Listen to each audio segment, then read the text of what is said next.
Olá, meus senhores e minhas senhoras, sejam bem-vindos à nossa aula de Física. Que vos fala o professor Maeng. Espero que esta aula vos encontre de boa saúde, de boa disposição, e consigam tirar bom proveito. Para vocês, os senhores pré-finalistas, estudantes da CFB, 11ª classe, tá? Depois de termos resolvido alguns exercícios relacionados ao movimento circular, uniformemente variado, agora estamos em condições de falar um pouco sobre as leis de Newton, ou as leis da dinâmica, tá bom? Sim, de certeza que vocês já ouviram falar de Newton. Quem foi Isaac Newton?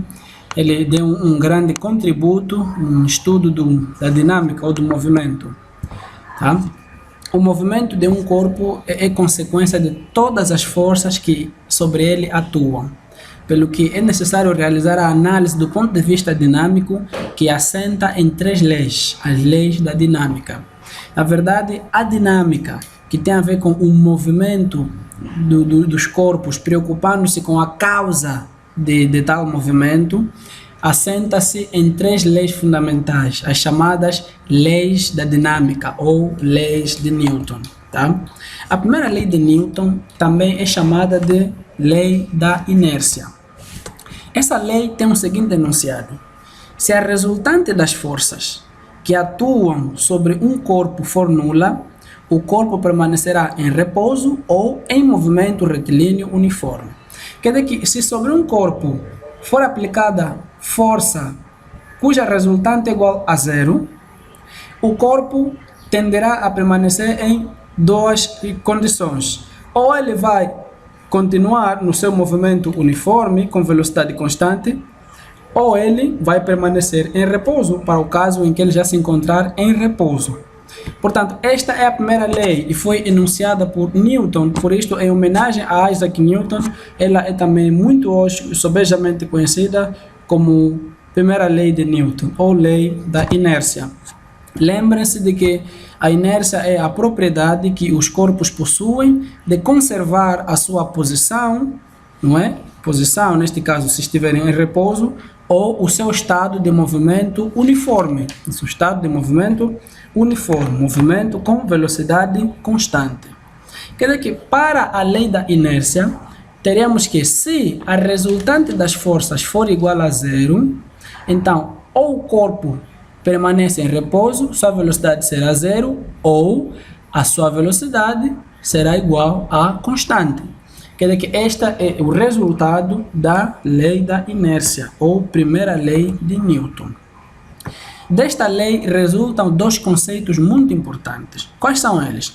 Primeiro, o conceito mecânico de força como causa da alteração do estado de repouso ou de movimento de um corpo ou da sua deformação. Quer dizer que daqui conseguimos perceber que a força é o que causa a alteração do estado de repouso ou de movimento de um determinado corpo, ou até mesmo a deformação de um determinado corpo. O segundo conceito importante resultante da lei da inércia é o conceito da própria inércia como sendo a propriedade fundamental de todos os corpos, que consiste na oposição que oferecem à alteração da sua velocidade ou do seu estado de repouso. Todos os corpos permanecem ou em repouso ou em movimento retilíneo uniforme, tá? Então daqui o conceito de repouso é facilmente percebido como resultante da aplicação da primeira lei de Newton, ou lei da inércia. Muito bem. Já falamos sobre a primeira lei de Newton. Agora vamos falar sobre a segunda lei de Newton. Esta segunda lei de Newton é também chamada de lei fundamental da dinâmica.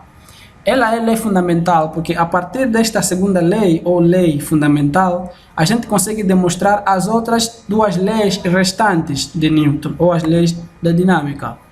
De acordo com o anteriormente referido, quando sobre um corpo atua uma força ou várias forças, cuja resultante é não nula, verifica-se uma alteração do seu momento linear e da sua velocidade. Em outras palavras, se a resultante das forças que aplicamos for nula, o corpo permanece ou em repouso ou em movimento retilíneo uniforme. No entanto, se esta resultante das forças aplicadas não for nula, vai verificar-se que o corpo vai alterar o seu estado tá? Vai alterar o seu momento linear, vai alterar a sua velocidade. Velocidade já não será constante. Daqui pode-se facilmente chegar a se concluir a existência de uma relação entre a aceleração adquirida pelo corpo e a resultante das forças que sobre ele atuam. Há uma relação de proporcionalidade direta entre a aceleração e a força. Sabe-se que o vetor momento linear é igual ao vetor momento linear é igual a força vezes a variação de tempo.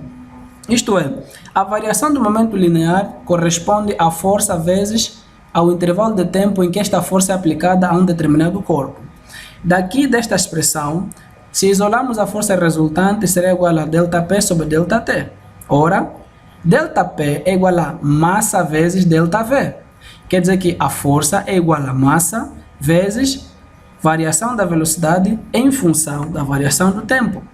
Esta expressão ΔV sobre ΔT traduz a variação da velocidade em função do tempo.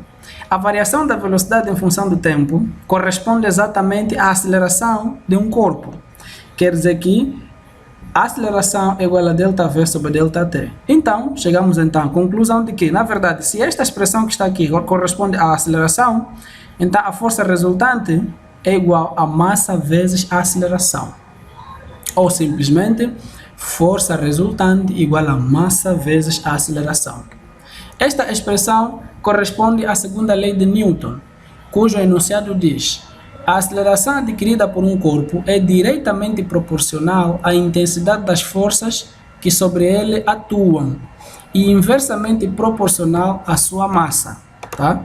Permitam só fazer aqui esta correção breve. Aqui, aumentar aqui esta letra E. Está aí o enunciado, está aí a expressão da segunda lei de Newton. Está aqui. Ou simplesmente F igual a M vezes A. A partir da segunda lei de Newton, consegue chegar a seguintes conclusões. A aceleração e a resultante das forças têm a mesma direção e o mesmo sentido. Tá? A partir daqui, quer dizer que a aceleração e a resultante das forças possuem a mesma direção e o mesmo sentido. Quer dizer que, na verdade, o que vai definir o sentido da aceleração vai ser a força e o que vai definir o sentido da força vai ser a aceleração e vice-versa, não é? A segunda conclusão a que esta lei nos carrega é esta. Para a mesma resultante de forças, quanto maior for a massa do corpo, menor será a aceleração que adquires. Né? Maior será a aceleração que adquire.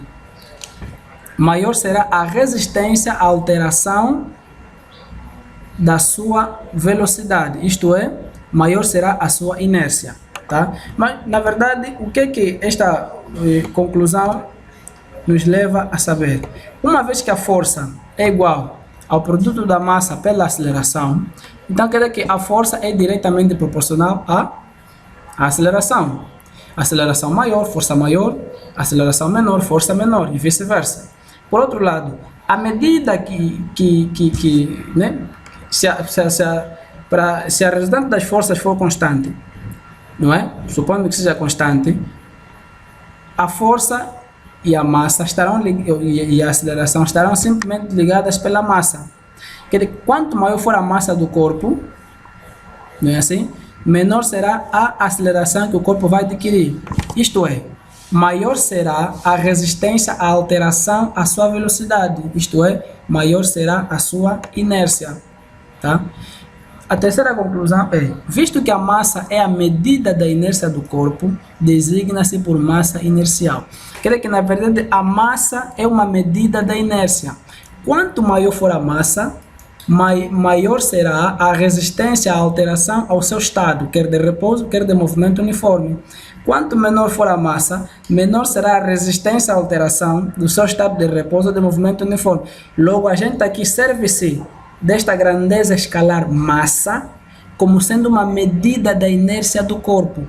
A massa nos permite determinar a inércia dos corpos. Está aí a descrição desta expressão, o significado de cada grandeza, conforme podem ver aí no quadro. A última lei que nós vamos ver nesta aula é a lei da ação-reação, terceira lei de Newton. Seu enunciado é o seguinte: se um corpo A exerce uma força sobre outro B, este B reage e exerce sobre o primeiro uma força com igual intensidade e com a mesma direção, mas com sentidos opostos. Quer dizer que se o corpo A exerce uma força para o corpo B, no sentido AB, o corpo B vai exercer uma outra força para o corpo A, no sentido BA. Quer dizer, a direção das forças é igual para o caso horizontal, mas os sentidos de aplicação das forças serão diferentes. E de notar que as duas forças terão a mesma intensidade, terão o mesmo valor numérico. Então, esta lei é chamada de terceira lei de Newton ou lei da ação e reação. Quer dizer, para toda ação há uma reação. E na natureza observa-se muito esta lei de Newton. Estas duas forças constituem um par, ação-reação. Apresentam as seguintes características. Ambas forças têm a mesma linha de ação, quer dizer que têm a mesma direção, têm a mesma intensidade, isto é, o mesmo módulo, e têm sentidos opostos. São as características que permitem nos diferenciar estas duas formas de força, na terceira lei de Newton. Por outro lado, tem pontos de aplicação em corpos diferentes. Tá? A força AB parte de A para B, a BA de B para A, então altera-se o sentido. Ok, está aí a descrição da terceira lei de Newton, pode ver aí as grandezas, o significado de cada sigla, e o sinal negativo indica que na verdade FBA é a força B para o corpo A, é a força de reação que o corpo A exerce sobre B. Ok, terminamos a nossa breve aula sobre as leis de Newton. Na próxima aula vamos falar sobre alguns tipos específicos de forças, antes de propriamente entrarmos em alguns exercícios de aplicação das leis de Newton. Espero que tenham gostado da aula. Passem mesmo a matéria, procurem estudar e resolver as fichas que o professor Mike for enviando. Até a nossa próxima aula de Física.